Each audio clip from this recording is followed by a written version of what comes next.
Israel has resumed attacks on Gaza in breach of a ceasefire agreement with Hamas that has been in place since January. The airstrikes have hit cities across the territory, including Rafah and Khan Younis in the south and Gaza City in the north. The health ministry in Hamas-run Gaza says the strikes have killed over 400 people, including many children. Now, Israel's defense minister says the military will press on with the offensive until all Israeli hostages are released.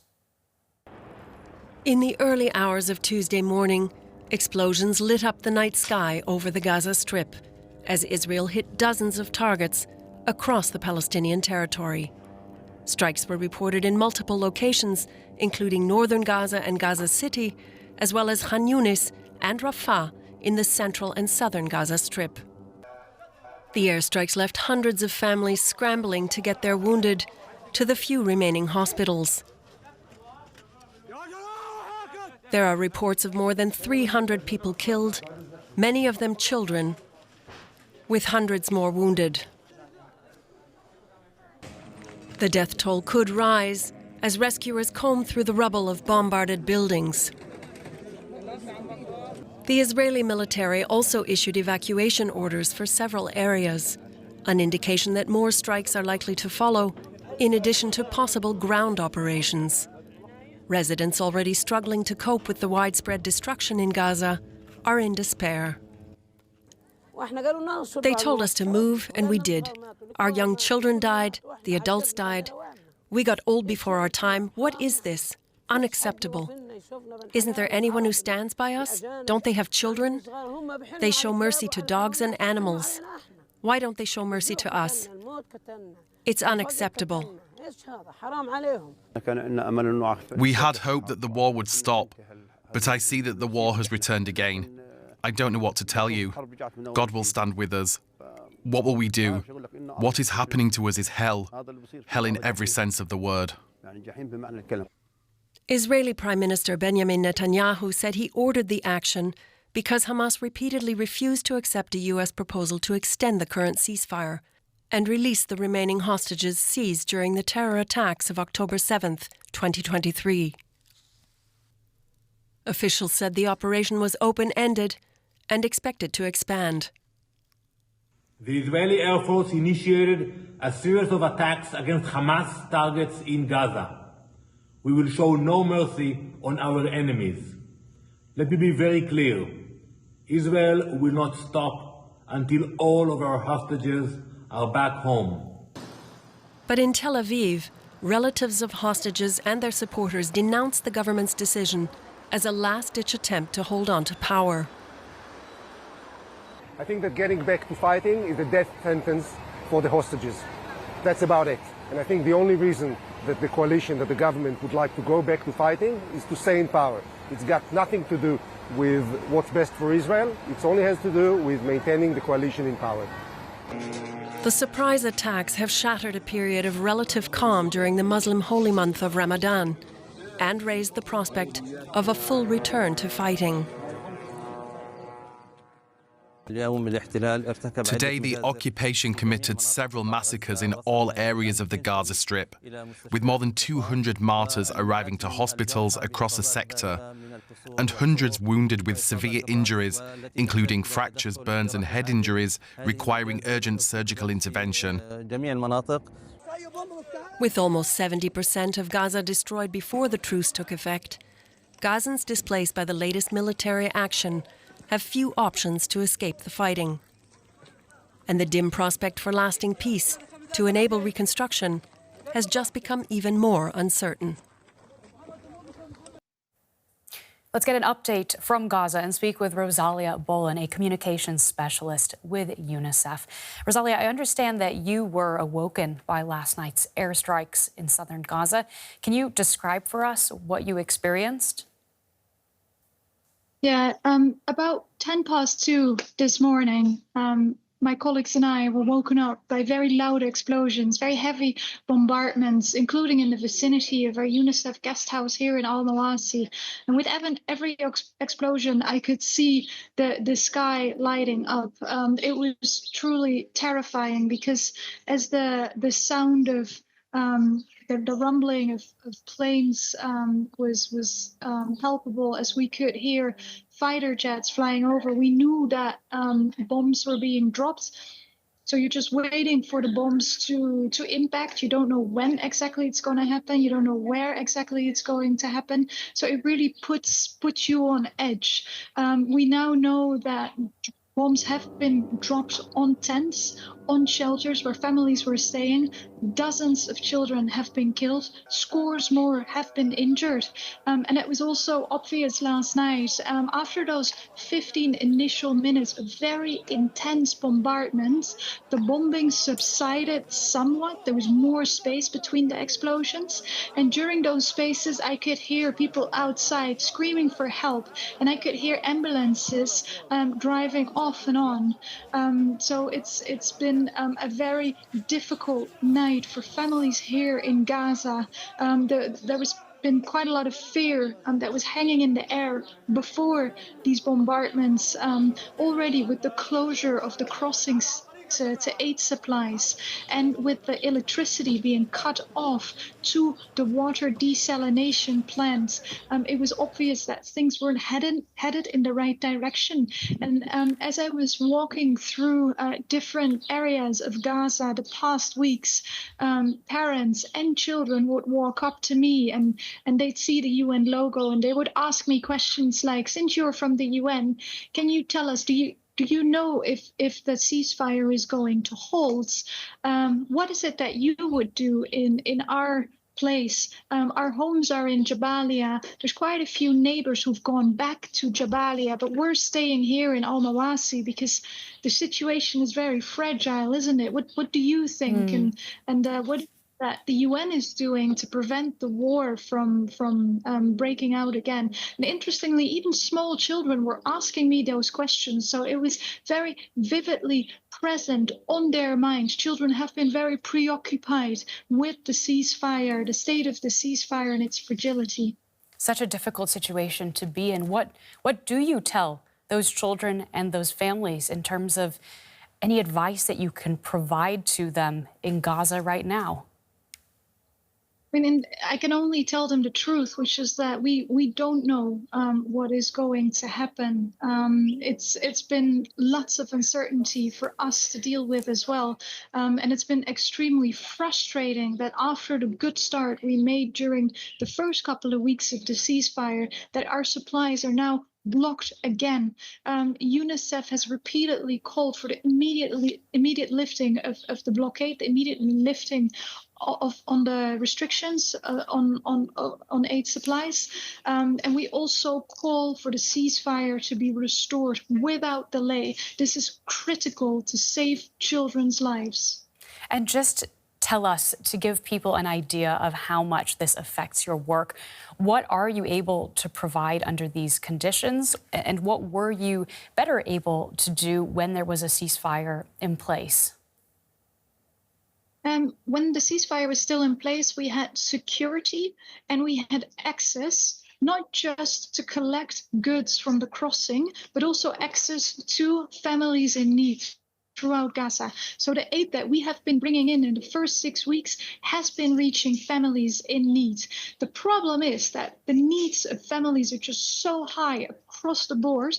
Families are in need of literally everything. So that has meant that those supplies that we've brought in, that they've been largely distributed. We haven't taken those supplies apart to build up a stock when outside families really need assistance very, very urgently. We still have some supplies left in our warehouses, but we don't have big reserves. Besides distributing aid to families and to hospitals, we also have been supporting the provision of critical services, for instance, routine immunization. We still have vaccines in our warehouses, so we will continue with routine immunization for as long as we have vaccines. Sadly, we have 180,000 vaccines right outside of Gaza. Those vaccines would be good to vaccinate up to 60,000 children under the age of 2. So we really hope we'll be allowed to collect those vaccines soon. We'll continue with services like education. Children have been able to access basic core classes in math, in Arabic, in English. We'll continue to support that as well. We'll continue to support mental health and psychosocial support and recreational activities for children. We'll try to do what we can, for instance, in terms of water trucking to bring drinking water to families in need, but obviously in an unsafe environment and without dwindling supplies, our task is made really, really difficult. Rosalia, thank you so much for making the time to speak with us under such difficult circumstances. That is Rosalia Bollen speaking to us from Gaza with UNICEF. Let's hear now from Oliver McTernan, director of the NGO Forward Thinking, which works to promote peace in the Middle East. Now, he was involved in negotiations that led to the release of the Israeli soldier Gilad Shalit in 2011. So, as someone who regularly speaks with senior figures in both the Israeli government and Hamas, he can perhaps give us some perspective here. Welcome to DW. This ceasefire that has been in place since the beginning of the year appears to be no more. In your view, where exactly did things break down? It's a very difficult question to answer. But on the one hand, I heard that they felt they were very close to renewing the ceasefire, and then suddenly this military action took place. I think the root of the problem lies in Netanyahu's approach right from the beginning. I'll go back to the day after October the 7th, when he set the twin objectives, one of seeing the total demise of Hamas and the second one negotiating. He hasn't moved from that position. And for me, as someone being involved in negotiation, mediation, I think it's impossible to really achieve the objective of seeing the safe return of the hostages if you are also determined to pursue the other objective. I think we should be reminded of the Qatari Prime Minister's comments at the beginning of this stage of the ceasefire, when he reminded the Israeli Prime Minister that it was mediation, not bombing, that secured the release of the hostages. I think we've got to get back to that mindset. And what about the role of the United States here?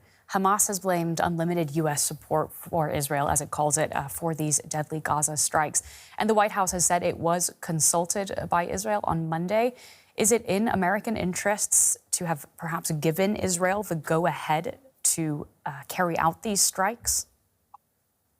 Well, I don't think it is in America's interest. I think it's a very short-sightedness at the moment that is determining American and, I would say, not Israeli, but Prime Minister Netanyahu's policies on this issue.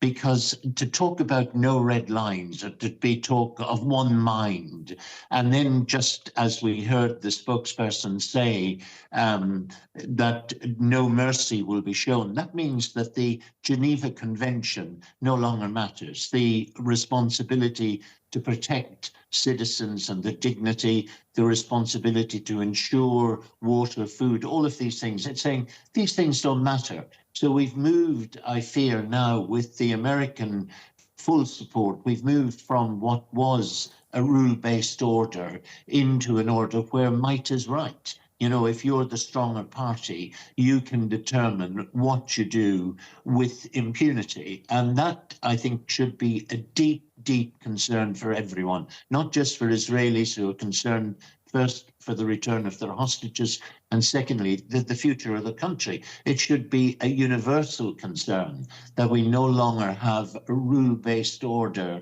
and accountability for actions. Is there a way back to diplomacy with all of that in mind, and with these airstrikes having killed hundreds of Palestinians? Why should Palestinian negotiators come to the table again? Yes, I think that's an excellent question. And I think that's what this current situation has created. There was an agreement. It was guaranteed by America. And suddenly we find that agreement no longer matters because the Prime Minister, Netanyahu, has changed his mind. He said, I'm going to release or save the return of, secure the return of the hostages by force. Effectively, I think what he is doing is putting the lives of the hostages at risk, because if they knew where they were, they could rescue them. They don't know where they are. So the bombing could actually be the way that the hostages are killed. So I think, is there a way back? I think what is needed now is an honest broker. And my fear is that America, in being totally at one with the Netanyahu administration, is ceasing to be that honest broker that can bring the sides back again to the table. Whether the Egyptians and Qataris do it, I doubt it, without America's full support. Well, thank you so much for speaking with us on DW Today. That is Oliver McTernan, director of the organization Forward Thinking. Let's bring in Nadav Shoshani. He's a spokesperson for the Israel Defense Forces. Welcome to DW. Now, what prompted the IDF to resume airstrikes in Gaza? Well, we've been in this situation since October 7th, fighting this genocidal terror organization. And what has been happening in recent weeks is two things. One is the negotiations haven't been moving forward. Hamas has not shown serious intentions of releasing those 59 innocent civilians who are kept in horrific conditions in Gaza. And the second thing, what they were doing is preparing to carry out another terror attack against our troops in Gaza, but more importantly, against innocent civilians, those who were harmed on October 7th. They were preparing to carry out more terror attacks, and we had to act. We had to act to remove that threat, and we have to act to make sure we stand by our promise that October 7th never happens again, that we never allow Hamas to have those capabilities on our doorstep, impose that threat to our civilians. And we had to act against Hamas, planning terror attacks against our civilians, and essentially preparing for the next conflict. Hundreds of people died in these overnight strikes. Women, children, certainly not all of them militants. How does the IDF justify civilian casualties amidst these operations? Well, I think we need to be very careful on how we speak and address the numbers coming out of Gaza. We've seen time and time again people from Gaza who are so-called officials lie about numbers coming out from Gaza. You have alternative numbers then. Would you care to share the numbers you have then? It's been a year and a half since Hamas started lying about Israel actions in Gaza. They said 500 people were killed by our attack, while it was a terror attack from within Gaza. And still people continue to believe them. There have been so many fake videos, fake numbers, fake information. But we're talking to you now. Do you have alternative numbers? What I can tell you is we are assessing our operations last night. Our operations were counter-terror attacks against Hamas terrorists, against Hamas targets that we were targeting. We are assessing the situation. We are assessing the numbers. Obviously, someone who can tell you the numbers immediately within minutes is usually making up those numbers. And it is, I don't say this with an easy heart. Every casualty is a world of its own on both sides. Every casualty is a world of its own. This is a horrible war that Hamas started. It's a horrible war that Hamas is preventing from ending. Hamas is holding those hostages, and Hamas is still saying, they said it just a few weeks ago, we loved October 7th. We want to do it again. And you know what October 7th was? Any person, not just Jews. If a German person comes to the Western Negev, when Hamas carries out a terror attack, they're also a target. Hamas said we loved October 7th and we're going to do it again. And we just can't allow that to happen. There's a lot I want to get to with you here. Hamas had agreed to a second phase of the ceasefire that Israel was then suddenly not on board with anymore. Now you're back fighting, and according not only to Hamas, but also the hostages' families, putting the hostages at risk. So why resume fighting and risk the lives and not do it via a ceasefire that both sides had agreed to? Well, first of all, I can tell you I have the utmost respect to the families of the hostages. I can't say anything but good words to them, and I send my heart goes out to them, and I have the utmost respect for them. And they're part of the reason, the hostages are part of the reason I returned to service, and they're part of the reasons why young Israelis like me risk their lives every day in the battlefield to return those hostages. That is one of our main goals. But they're terribly frightened by this return to fighting. And I respect those families, and I understand their feelings, and I won't. And we have people communicating with them offline. I will not conduct this a conversation with them on this interview, but we have people conducting conversations with them offline. And I can tell you one thing, we are operating to return all hostages. We have been doing this since day one. This is one of our main goals. Many, many young Israelis gave their life for this goal, risked their lives for this goal, and they still are risking their lives. When we're talking about people who are not even soldiers, they are reservists who have carried on with their lives, their parents, they have different careers, they're risking their lives for this goal. And Hamas, we know they are playing on the emotions of the families. They are using psychological warfare on the people of Israel and on the families of those hostages that they took kidnapped a year and a half ago. And Hamas started this on October 7th. They are still holding those innocent civilians in horrific conditions. You know, Eli Sharabi, who returned from captivity, was less than 100 pounds, 45 kilograms. How exactly are you now? Besides, sorry to jump in there, but we're running out of time. How exactly are you going to define success in this campaign? Besides bringing the hostages home, we talked about this already. And how do you intend to get there? Because as far as you have been communicating in the time that the ceasefire has been going on, Hamas has been able to rearm and regroup. So what's the path ahead here if the strategy that you've been following up until this point has clearly not worked? Well, I think it worked. When starting this war on October 7th, in the evening, there were 255 hostages in Gaza, and there are 59 hostages in Gaza yet. We're not finished, but we have had a lot of progress. And starting on October 6th, on October 7th, Hamas was in a much different place than where they are now. That there's still work to do, and our achievements, we have to work to keep them. Security in our region is not something you get; it's something you have to earn and not something you have to work for. And if we just say, "Oh, we succeeded in this campaign," and we stop having our guards up, Hamas will attack us. They said it. They said it publicly. It's not a secret. It's not something I'm making up. Hamas said, we are going to do another October 7th, and we have to make sure that doesn't happen again. And we need to make sure those hostages are returning home as soon as possible. And throughout this campaign, hostages have returned through military pressure that led to deals or have returned through military operations. And either way is good, but for us, we need to see those hostages return home, and we will operate until those hostages are returned home. That was IDF spokesperson Nadav Shoshani. Thanks for your time. Thank you very much.